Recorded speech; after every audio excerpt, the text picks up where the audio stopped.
Good evening, students. And in this class, I'll be talking about important questions of wounded plants. So, taking the first question we have, how can we realize the pain and sufferings of the mute? मतलब जो बोल नहीं सकते, जो mute है, उनके pen और sufferings को हम कैसे रियलाइज करेंगे? तो we can realise the pain and sufferings of the mute by his agonised look. मतलब जो बोल नहीं सकते, जैसे जो प्लांट्स हैं, उनके जो लुक है उसको देखकर हम रियलाइज़ करेंगे. सपोज जैसे कोई प्लांट है, अगर उसे कोई चोट लगती है तो वो स्ट्रेट नहीं होता, वो बेंड होता है किसी ना किसी फॉर्म में, या उसकी जो लीव्स है वो मुरझा जाती है. तो कह रहे हैं हम उसके पेन को रियलाइज़ कर लेंगे उसके लुक को देख के, by the joint movement of his limbs and by noticing is feelings, और उसकी मूवमेंट को देख के. तो इस तरह से हम कोई पर्सन जो म्यूट है, जैसे जो प्लांट्स हैं, उनकी हम पेन और सफरिंग्स को रियलाइज कर सकते हैं. क्वेश्चन 2 कह रहा है, why do we not realize the pain of some living beings? मतलब कुछ जो लिविंग क्रिएचर्स हैं उनके पेन को हम क्यों रियलाइज नहीं कर सकते? Because we don't feel sympathetic for creatures who are lower to us. क्योंकि ह्यूमन बींग्स क्या होते हैं? ह्यूमन बींग्स ये सोचते हैं कि जो हमसे गरीब है, जो हमसे पुअर है, मतलब उनके लिए हम बिल्कुल भी ये नहीं सोचते कि उन्हें भी कोई दर्द होता होगा, या उनकी भी कोई फीलिंग्स होती होंगी. तो कह रहे हैं कि we don't realize the pain of some creatures जो हमसे लोअर होते हैं. So we as humans fail to realize that all creatures feel joyful and sorrowful. मतलब हम ये भूल जाते हैं कि बाकी क्रिएचर्स भी खुश होते हैं और दुखी होते हैं जैसे हम होते हैं. तो इसलिए हम रियलाइज़ नहीं कर पाते पेन लिविंग बींग्स का. तो ये हो गया आपका second question. Now taking the third question we have, what is the second series of investigation referred in the essay? अब ये जो चैप्टर है आपका वुंडेड प्लांट्स, इसके अंदर जो सेकेंड सीरीज ऑफ इन्वेस्टिगेशन करी गई है वो किस पे करी गई है? तो कह रहे हैं scientist carried out 3 series of investigations. ये आपका एक लॉन्ग क्वेश्चन भी है कि 3 सीरीज ऑफ इन्वेस्टिगेशंस करी गई थी to study the effect of wound on plants. मतलब प्लांट्स को भी चोट लगती है, इस चीज़ को पढ़ने के लिए 3 जो इन्वेस्टिगेशंस है वो करी गई थी. और सेकेंड सीरीज में जो दूसरी इन्वेस्टिगेशन थी उसमें क्या देखा गया? The change of spontaneous pulsation of the leaflet. मतलब जिस लीफ को तोड़ा गया था मिमोसा प्लांट से, उसको देखा गया और उसमें क्या पाया गया कि उसकी जो पल्सेशन है उसको रिकॉर्ड किया गया. Death begins to spread from the cut end of the leaflet and reaches every tissue. मतलब एक लीफ को जब आपने तोड़ा तो वो जो डेथ थी वो सारी लीफलेट्स में स्प्रेड हो गई एंड हर टिश्यू तक पहुंच गई. Experiments were made to slow the death rate. तो कह रहे हैं जो डेथ रेट है उसको स्लो डाउन करने के लिए एक्सपेरिमेंट्स भी किए गए. कैसे? कि आपने उस लीफ को प्रिजर्व करके रख दिया 24 घंटे के लिए एक सोल्यूशन के अंदर.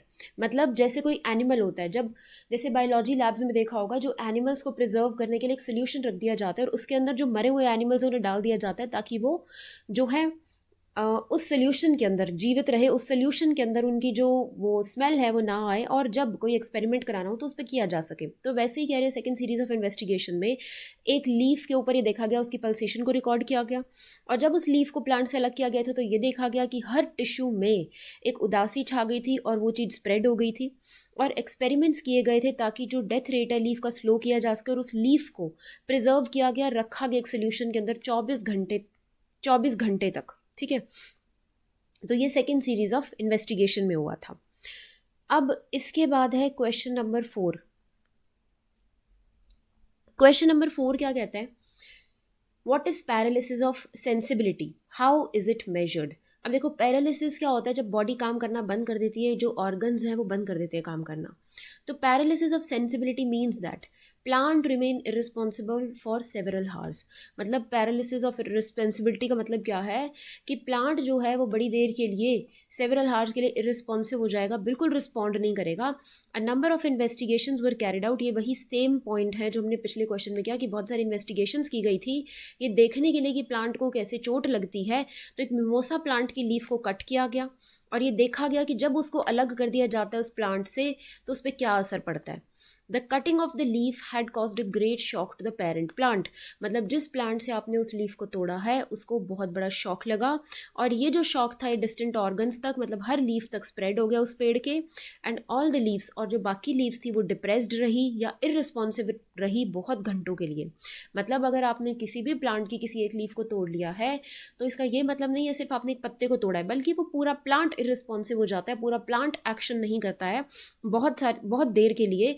और ये हम देख सकते हैं कैसे, क्योंकि प्लांट या लीव जो वो ट्री है उसकी जो लीव्स है वो बिल्कुल इनसेंसिटिव हो गई है, तो इस तरह से हम इसे देख सकते हैं।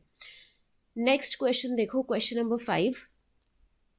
अब क्वेश्चन नंबर 5 है कि पैरालाइजिंग इफेक्ट का रिजल्ट क्या है। तो देखो पैरालाइजिंग इफेक्ट का रिजल्ट क्या है, लीव्स जो थी वो डिप्रेस्ड रही, मतलब लीफ जो थी वो बिल्कुल रिस्पॉन्ड नहीं कर रही थी सेवरल हार्स के लिए।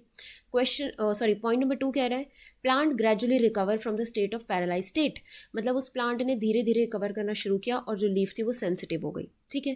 थर्ड, जो डिटैच लीफ थी, मतलब जिस लीफ को आपने अलग किया था उसको आपने एक सोल्यूशन के अंदर डाल दिया ताकि वो रिकवर हो जाए।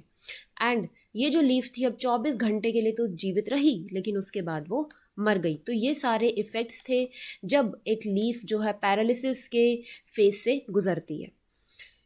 तो नेक्स्ट लास्ट क्वेश्चन हमारे पास क्वेश्चन नंबर 6। क्वेश्चन नंबर 6 कह रहा है what is the significance of these 3 series of investigations. अब 3 सीरीज ऑफ इन्वेस्टिगेशंस हुई थी, इनकी सिग्निफिकेंस क्या थी।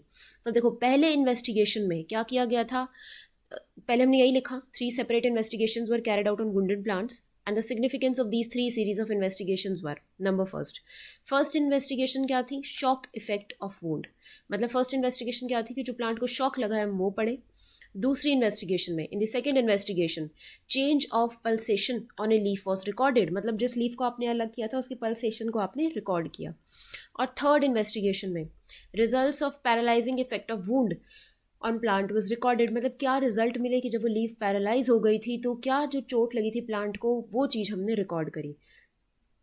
तो ये जो इन्वेस्टिगेशंस थी ये करी गई थी एक प्लांट के ऊपर, एंड दीज इन्वेस्टिगेशन शोड कि जो वेरियस पार्ट्स है प्लांट के वो भी डेथ एक्सपीरियंस करते हैं, जैसे लिविंग बीइंग डाई करता है, जैसे ह्यूमंस की डेथ होती है वैसे ही प्लांट्स भी डाई करते हैं, प्लांट्स को भी चोट लगती है और प्लांट्स भी सफ़र करते हैं।